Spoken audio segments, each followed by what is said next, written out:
Now, what are memories? Here's a stunning realization I just had, and it's that without memories, we would have no way of perceiving time. Time is only possible because we have memories of the past to compare with the present. So let me give you an example of this. If we somehow figured out how to build a clock and the clock was ticking away and we didn't have memory, then every time we looked at the clock, it would be, well, now. And we would have no way to figure out, well, it's 15 minutes from when I last looked at the clock because I don't have a memory of 15 minutes in the past. So time only exists in our mind because we have a memory of the past to compare to the present. And of course, without memories, we could also never learn. Every moment would be a new situation. And our immune system provides a great example of what memory does. When we first encounter a problem, we are the least prepared to handle that problem because we've never seen it before. We don't know what to do with this virus that we've never seen before. And so, if we survive it, if we survive this new virus that we've never seen before, the next time we see it, the immune system has, without, and by the way, the immune system does all of this with to the even the dumbest person with the worst memory. Their immune, well, it depends on if you're immunodeficient, but most people, they don't need to know how their immune system remembers things. Their immune system remembers that virus and takes care of it all without our conscious knowledge of it. Without us consciously doing anything. And the exact same thing happens when we encounter a problem we have never seen before. The first time we see that problem, we will do the worst. So if we never see any problems, we're very inexperienced and we have very little memory of how to deal with problems. And it is exactly the same way that our immune system works. Now, memories also determine the reality of our past. If we have an incorrect memory of the past, what we have is actually a distortion of the reality, what we believe to be the reality of our past. But our memory can be wrong, and we can have an incorrect belief of our past reality. Now, some of the problems around quotes, I want to go over some of the quotes. Now, here's an interesting quote from Earl Nightingale about problems. Problems are challenges to creative minds. Without problems, there would be little reason to think at all. And here's one from what the internet says is Marcus Aurelius. I'm not sure. But it says, to the wise, life is a problem. To the fool, a solution. Now, to understand why some memories, now let's look at why some memories are so memorable and other memories just fade away in the in time. So to understand this, I want to show you this distribution curve. This is a normal distribution curve. Now, most of the stuff is in here, in the center, under this big curve. Now, stuff that, and now this, pretend that this is your memories. These are all the memories in your mind. Now, most of the stuff are going to fall under here, under the big curve. This is what you ate for lunch 5 weeks ago. This is, do you remember if the key lock is vertical or horizontal on your door? Do you turn your key left or to the right to unlock the door? And to borrow some phrases from F for Fake by Orson Welles, this is the stuff that's like your bus ticket. It's the toothbrush waiting for you at home. It's breathing. It's walking. It's your kidney working. That's all the stuff that falls under here, and you don't remember any of it because, frankly, there's just too much of it. And what happens is when you have too much memories of the same things, what happens is they become indistinguishable from each other, and you now have information overload. And the way that I imagined, visualize information overload, now this just happened all on its own, just randomly. I was just sitting around. All of a sudden, what I saw was 2 grains of sand. Now, I don't even understand why I saw these 2 grains of sand. But when I looked at them, I suddenly realized, okay, I can tell the difference between the 2 different grains of sand. One is sharper, one is duller, one has different colors, the other one is slightly different color. Anyway, you could make sense of those 2 different things, these 2 grains of sand. Now, what my brain did was it showed me an entire beach of sand. And I had no idea why it did that, but I realize now that it was trying to show me what information overload looks like. And it's a difference between 2 grains of sand that you could make sense out of, and then an entire beach of sand, which you couldn't make any sense out of. Now, the things that live, the memories that live rent-free in your mind are here.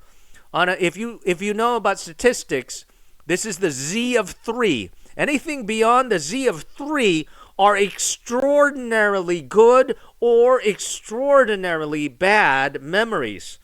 And those are the memories that live rent-free in your head. And to understand that, now I'm going to borrow a quote from Alexander Dumas. There are 2 ways of seeing, with the body and with the soul. The body's sight can sometimes forget, but the soul remembers forever.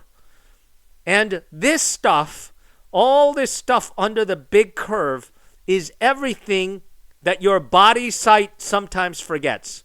And everything in the Z of 3 area are what your soul remembers forever. And it's a product of information overload. If you have too much... Now, I want you to notice something here. Now, I mentioned a couple of things on purpose: breathing, walking, and your kidney working. Now, okay, well, actually, let's look at how boredom is actually a product of information overload. Let's say you watch your favorite movie, and your favorite movie now takes its place among Z of 3. Because you've never seen, you've seen hundreds of movies, and now you've seen your new favorite movie. Your new favorite movie is sitting up here in a Z of 3. And it's a very rare moment, which is why it's so good. Now let's assume now that after you watch this movie, you keep on watching it every day, 5 times a day. And after about 5 years of doing this, your favorite movie now moves away from the Z of 3, which is a rare event that you remember for the rest of your life. And it now moves into the mundane every day. Now it starts to become like the lunch you ate 5 weeks ago.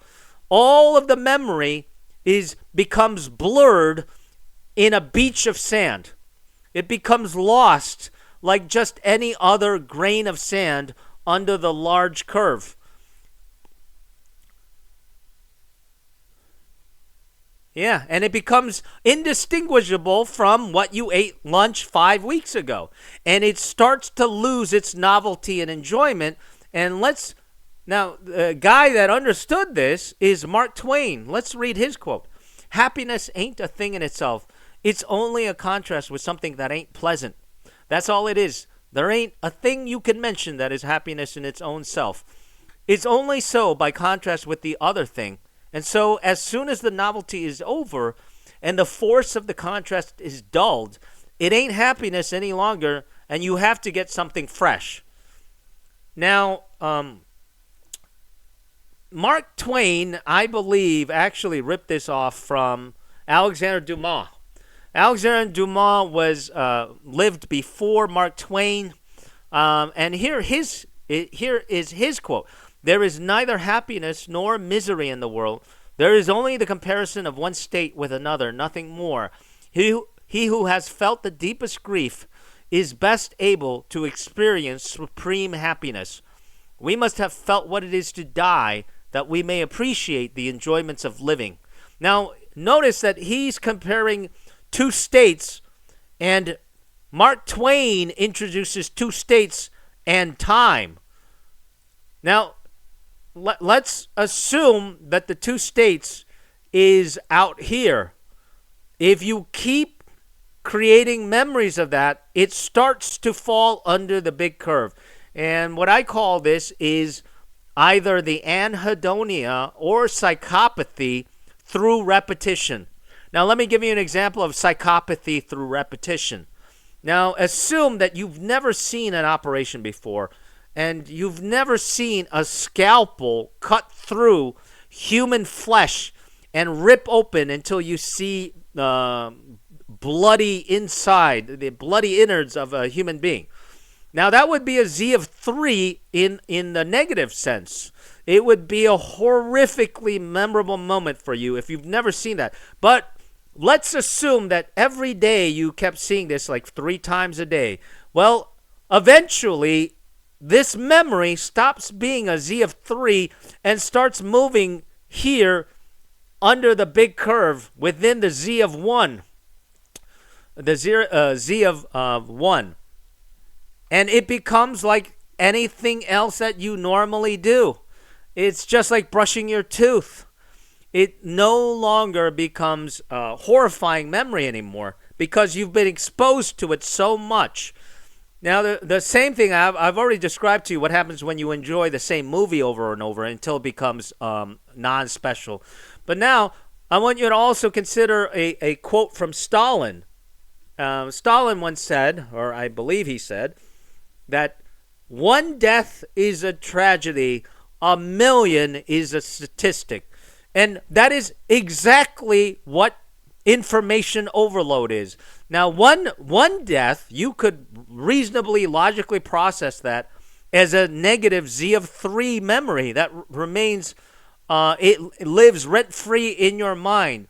But if you start having a million deaths, it's now impossible to process the memory of all of those deaths, and due to information overload, it just becomes a part of a statistic.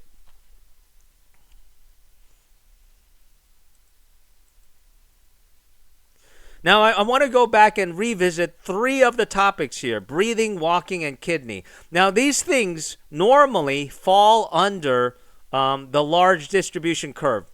But look what would happen if I had a disease, let's say like polio. Now, breathing goes from something I don't care about and I don't even notice to now it becomes a Z of 3 because now it becomes difficult. It no longer becomes the everyday occurrence that is problem-free and free of something that happens easily and without effort. Now it becomes a major burden. If you have an electrical outage, now your life is in danger because you can't breathe without power. And the same thing goes with your kidney. Most people, kidney working, nobody even pays attention. But if suddenly your kidney stops working and you have to visit one of those kidney centers that are at your shopping mall, now it becomes a Z of 3 event because now your life depends upon it and it becomes difficult. Now, I want you to also notice that this distribution curve also explains the law of supply and demand. And here's how this distribution curve is related to the law of supply and demand. Imagine that we have a lot of things happening under this curve. So, for instance, let's say we need wood. And we have so much wood, I don't even have to think about it. I get it here. It takes no time, no effort. There's so much wood that I can just pick it off the ground. And I need wood to cook, to make tools, to build a home, all those things come up, and because they're so prevalent and require no effort, they fall under this large curve. And nobody values it because the supply is high and the demand is low. Since you have such a good supply of it, since it's so easy to get it, since it takes so little time to get it, it falls under the big curve. Now, if for some reason somebody figures out how to use wood in a new way, and now they've used up 98% of the wood, now it stops being under this big curve. It now becomes a Z of 3 event. And now you value the wood. It used to be over here, and you didn't care about it or value it, and now it's a Z of 3 event, and you really need it. And here's the thing. You need it, but you also know that everyone else needs it. And so now you're in a competition with other people to just stay alive, because this thing is now a resource that is harder to get. It's no longer easy. And it now becomes a high demand, low supply.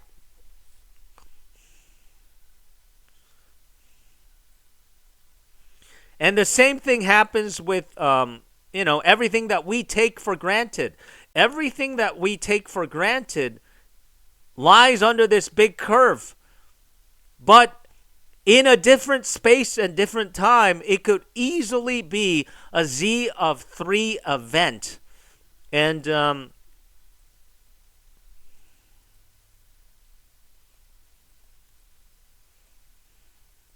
so here's another example of a Z, a memory that you don't even remember or don't value, and it's what you ate for lunch 5 weeks ago. Now imagine that somebody told you that there's a shortcut through the Donner Pass. Now, the lunch that you have when you are trapped in the Donner Pass will now be a Z of 3 event that lives on in your memory forever, for the rest of your life, because that only happens once in a lifetime. And actually not even just once in your lifetime. It doesn't happen for a very many lifetimes for the majority of our people. Most of us, eating is here, or we don't value it, and it's not difficult. And really, I mean, isn't this what this is the reason why we want an easy life?